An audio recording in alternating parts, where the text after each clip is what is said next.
ചോദ്യത്തിൻ്റെ മറുചോദ്യമാണെന്ന് വിചാരിക്കരുത്. ചോദ്യത്തിൻ്റെ അങ്ങൊരു വനിതാ മാധ്യമ പ്രവർത്തക ആയതുകൊണ്ട് ചോദിക്കുകയാണ്. ഇതാ വീണ്ടും രമ്യ ഹരിദാസിനെതിരെ ഞാൻ പറഞ്ഞോട്ടെ, ഞാനൊന്ന് പൂർത്തീകരിച്ചോട്ടെ. രമ്യ ഹരിദാസിനെതിരെ വന്ന നീചമായ ഒരു കമൻറ്റാണ്. ഞാനിത് അങ്ങേ കാണിക്കുവാൻ പോലും ആഗ്രഹിക്കാത്ത തരത്തിൽ നീചമായൊരു കമൻറ്റ്. ഇത് ശ്രീ കെ രാധാകൃഷ്ണൻ്റെ അറിവോട് കൂടിയിട്ടാണ് എന്ന് ഞാൻ എനിക്ക് മനസ്സിലായി. ഞാൻ പറഞ്ഞത് ഞങ്ങളുടെ ചോദ്യത്തിലേക്കാണ് വരുന്നത്. ഇനി കമൻറ്റ് ശ്രദ്ധയിൽപ്പെട്ടിട്ടുണ്ടോ എന്നാണ് അങ്ങയുടെ ചോദ്യം അല്ലേ? ഞാൻ പറഞ്ഞത് നമ്മൾ സമൂഹ മാധ്യമത്തിൽ ഇത് ഇങ്ങനെ വിവാദമായതിനു ശേഷം എൻ്റെ ശ്രദ്ധയിൽപ്പെട്ടു. ഇല്ല എന്ന് പറഞ്ഞാൽ ഞാൻ കള്ളം പറയുന്ന ആളാകില്ലേ? അത് ശ്രദ്ധയിൽപ്പെട്ടു. പക്ഷേ ഈ നാട്ടിലുള്ള മുഴുവൻ ആളുകൾ ഒരു കമൻ്റ് ഇടുമ്പോൾ എന്നെ വിളിച്ച് അനുവാദം വാങ്ങിയിട്ടാണ് കമൻ്റ് ഇടുന്നത് എന്നുള്ളൊരു വ്യാഖ്യാനം അങ്ങേക്കതില്ല എന്നെനിക്കറിയാം. പക്ഷേ ആർക്കെങ്കിലും ഉണ്ടാകാതിരിക്കാൻ വേണ്ടിയിട്ടാണ് പറഞ്ഞത്. സൈബർ ഇടത്തിൽ ഞാൻ പറഞ്ഞല്ലോ, സൈബർ ഇടത്തിൽ ഉണ്ടാകുന്ന ഇത്തരത്തിലുള്ള കൊള്ളരുതായ്മകൾ പ്രത്യേകിച്ച് എപ്പോഴാണ് വർദ്ധിച്ചിട്ടുള്ളത്? അങ്ങേക്കെതിരായിട്ടുള്ള സൈബർ അറ്റാക്ക് ഞാൻ കണ്ടിട്ടുണ്ട്. കേരളത്തിലെ അറിയപ്പെടുന്ന വനിതാ ജേർണലിസ്റ്റുകൾ, പൊതുപ്രവർത്തകരെ മാറ്റി നിർത്താം, പൊതുപ്രവർത്തകർക്കെതിരെ ഇല്ല എന്നല്ല, പൊതുപ്രവർത്തകർക്ക് കണ്ടമാനമുണ്ട്. കേരളത്തിൽ അറിയപ്പെടുന്ന മാധ്യമപ്രവർത്തകരായ ഷാനി പ്രഭാകർ കൊടുത്തിരിക്കുന്ന പരാതിയില്ലേ? നിഷ പുരുഷോത്തമൻ കൊടുത്തിരിക്കുന്ന പരാതിയില്ലേ? സ്മൃതി പരുത്തിക്കാട് കൊടുത്തിരിക്കുന്ന പരാതിയില്ലേ? അങ്ങ് കൊടുത്ത പരാതിയില്ലേ? ഈ പരാതിന്മേൽ ഏതെങ്കിലും ഒരു വിഷയത്തിൽ ഈ കേരള പോലീസ് ആക്ട് ചെയ്തിട്ടുണ്ടോ? ഞാൻ പറഞ്ഞില്ലേ, എൻ്റെ അമ്മയ്ക്കൊപ്പമുള്ള എൻ്റെ ചിത്രം ഒരു മകനെന്ന നിലയിൽ എത്രമാത്രം വേദന ഉണ്ടാകുന്ന കാര്യമായിരിക്കും. ഇത് എഴുതിയിട്ടുണ്ട് CPM-കാർ. ഞാൻ പറയുന്നില്ല അത് പിണറായി വിജയൻ്റെ അറിവോട് കൂടിയിട്ടാണ് അത് ചെയ്തതെന്നൊന്നും ഞാൻ പറയുന്നില്ല. എഴുതിയിട്ടുണ്ട്. പക്ഷേ പിണറായി വിജയൻ്റെ പോലീസ് ആക്ട് ചെയ്തിട്ടില്ല. എന്നോടൊന്ന് ചോദിക്കണ്ടേ? ഞാനൊരു പരാതി കൊടുത്തിട്ട് 1 വർഷമായി. എന്നോട് ചോദിക്കണ്ടേ? ചോദിച്ചിട്ടില്ല. അപ്പോൾ കേരളത്തിൽ ഉണ്ടാകുന്ന സൈബർ കുറ്റകൃത്യങ്ങളിൽ ഒന്നാമത്തെ കുറ്റവാളി ആ കുറ്റകൃത്യത്തിൽ ഏർപ്പെടുന്ന ആൾ, രണ്ടാമത്തെ കുറ്റവാളി ഈ സർക്കാരാണ്.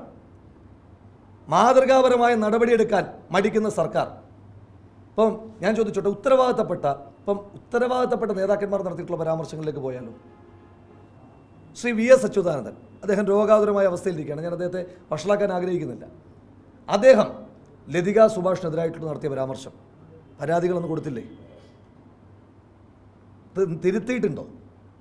അദ്ദേഹം സിന്ധു ജോയ്സ് തൻ്റെ സഹപ്രവർത്തകരെതിരായിട്ട് നടത്തിയ പരാമർശം തിരുത്തിയിട്ടുണ്ടോ? കഴിഞ്ഞ പാർലമെൻറ്റ് തെരഞ്ഞെടുപ്പിൽ ഇപ്പോൾ രമ്യ ഹരിദാസിനൊക്കെ എതിരായിട്ടുള്ള പോസ്റ്റുകൾ ഞാൻ കാണിക്കുമ്പോൾ ഈ പോസ്റ്റുകളേക്കാൾ മോശപ്പെട്ട കമൻറ്റ് നടത്തിയ ആൾ പാലക്കാട്ടെ സ്ഥാനാർത്ഥിയല്ലേ? ഓർമ്മയില്ലേ? തിരുത്തിയിട്ടുണ്ടോ? അപ്പോൾ ഇത്തരത്തിൽ ഒരാളും ആക്രമിക്കപ്പെടാൻ പാടില്ല. KK രമയെ ആസ്ഥാന വിധവ എന്താണ്? ഇത് വായിക്കാൻ നിങ്ങൾക്ക് ധൈര്യമുണ്ടോ? KK രമയുടെ ചിത്രത്തെ പറ്റി കൊടുത്തിരിക്കുന്ന പരാമർശം വായിക്കാൻ ധൈര്യമുണ്ടോ? മറുപടി ഉണ്ടായിട്ടുണ്ടോ? നടപടി ഉണ്ടായിട്ടുണ്ടോ? അപ്പോൾ അതുകൊണ്ട് സൈബർ കുറ്റകൃത്യങ്ങൾ ഉണ്ടാകാൻ പാടില്ല. ഞാൻ എൻ്റെ ജീവിതത്തിൽ ഒരാളെയും അശ്ലീലമായതോ മര്യാദയില്ലാത്തതോ ആയിട്ടുള്ളൊരു വാക്ക് എൻ്റെ സൈബർ ഇടത്തിൽ എത്രയോ കാലമായി ഞാൻ നിശിതമായി വിമർശിച്ചുകൊണ്ടുള്ള എൻ്റെ ഫേസ്ബുക്ക് പോസ്റ്റുകൾ ഉണ്ടായിട്ടുണ്ട്. ഇന്നത്തെ ദിവസം വരെ ഞാൻ ആരെയും അസഭ്യം പറഞ്ഞിട്ടില്ല.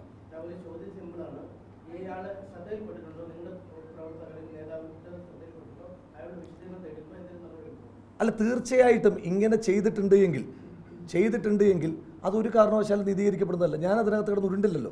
ഞാൻ ആദ്യമേ പറഞ്ഞു, ഈ കുറ്റകൃത്യങ്ങൾ ഉണ്ടാകുന്നതിനകത്ത് 2 പേരാണ് ഉത്തരവാദി. 1 കുറ്റകൃത്യത്തിൽ ഏർപ്പെട്ടയാൾ, 2 മുകൾ വിഷയങ്ങൾ ഞാൻ സൂചിപ്പിച്ച വിഷയങ്ങളിൽ ഇന്നത്തെ ദിവസം വരെ നടപടിയെടുക്കാത്ത സർക്കാർ. ഈ 2 പേരെ ഉത്തരവാദിത്തമുള്ളൂ, വേറെ ആർക്കും ഉത്തരവാദിത്തമില്ല. ഇപ്പം മീഡിയ വണ്ണിൽ ആരെങ്കിലും ഒരു കമൻറ്റ് ഇട്ടതിന് സ്ഥാപനം ഉത്തരവാദിയല്ല. 1 കമൻറ്റ് ഇട്ടയാൾ, 2 കേരള പോലീസ്. ഒരു തർക്കവും വേണ്ട. അപ്പോൾ അതുകൊണ്ട് പ്രിയപ്പെട്ട മാധ്യമപ്രവർത്തകരോട് ഉത്തരവാദിത്തത്തോടെ പറയുന്നു. ഞാൻ വീണ്ടും ചോദിക്കുന്നു, VS അച്യുതാനന്ദൻ നടത്തിയതുപോലെ, വിജയരാഘവൻ നടത്തിയതുപോലെ, MM മണി നടത്തിയതുപോലെ, ഉത്തരവാദിത്തപ്പെട്ട നേതാക്കന്മാർ നടത്തിയതുപോലെ ഒരു പരാമർശം ഇടതുപക്ഷ സ്ഥാനാർത്ഥിക്കെതിരായിട്ട് ഇപ്പോൾ ഈ തെരഞ്ഞെടുപ്പിൻ്റെ ഉത്തരവാദിത്തപ്പെട്ട ചുമതലക്കാരനാണ് ഞാൻ. എൻ്റെ ഭാഗത്തുനിന്ന് എത്രയോ കുടുംബയോഗങ്ങൾ, എത്രയോ പൊതുയോഗങ്ങൾ, എത്രയോ ചാനൽ ബൈറ്റുകൾ, എത്രയോ ചർച്ചകൾ ഞാൻ പറഞ്ഞു ഒരു മോശം പരാമർശം നിങ്ങൾക്ക് കാണിക്കാമോ? സ്ഥാനാർത്ഥി ശ്രീ ഷാഫി പറമ്പിൽ പറഞ്ഞു ഒരു മോശം പരാമർശം നിങ്ങൾക്ക് കാണിക്കാമോ? മുഖ്യ ചുമതലക്കാരനായ DCC പ്രസിഡന്റ് പ്രവീൺ കുമാറോ ശ്രീ വേണുവോ ശ്രീമതി KK രമയോ അങ്ങനെ ഉത്തരവാദിത്തപ്പെട്ട ശ്രീ ബാലനാരായണൻ അടക്കം ശ്രീ പാറക്കൽ അബ്ദുള്ള അടക്കം ഉത്തരവാദിത്തപ്പെട്ട ഏതെങ്കിലും നേതാക്കന്മാർ പറഞ്ഞൊരു പരാമർശം നിങ്ങൾക്ക് കാണിക്കാനുണ്ടോ? ഇടതുപക്ഷ ജനാധിപത്യ മുന്നണിയുടെ നേതാക്കന്മാർ നടത്തിയതുപോലെ ഞങ്ങൾ നടത്തില്ല.